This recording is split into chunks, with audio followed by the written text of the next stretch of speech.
আসসালামু আলাইকুম ওয়া রাহমাতুল্লাহি ওয়া বারাকাতুহু। প্রিয় দর্শক, আজকের আলোচনার বিষয় হলো ঈদুল আজহা ও কোরবানির প্রকৃত ইতিহাস এবং এর পেছনের মহান শিক্ষা। কোরবানির ইতিহাস।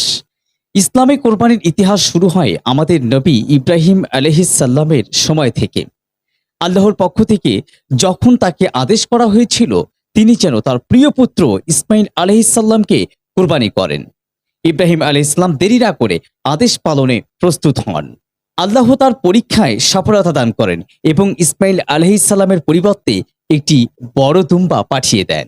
এই ঘটনা আমাদের শেখায় আল্লাহর আদেশে সর্বোচ্চ ত্যাগের মানসিকতা থাকা উচিত। এটি কেবল পশু জবাই নয়, বরং আত্মত্যাগ ও তাকওয়া ও আনুগত্যের প্রতীক। ঈদুল আজহা তাৎপর্য। ঈদুল আজহা মুসলমানদের জন্য দ্বিতীয় সবচেয়ে বড় ঈদ। এটি জিলহজ মাসের 10 তারিখে পালিত হয়।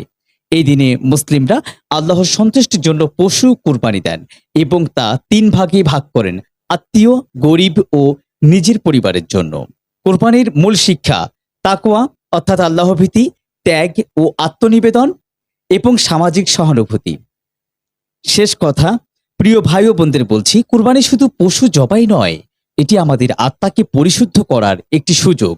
চলুন কুরবানির মাধ্যমে আমরা আল্লাহর সন্তুষ্টি অর্জনের চেষ্টা করি। আসসালামু আলাইকুম ওয়া রাহমাতুল্লাহি ওয়া বারাকাতুহু।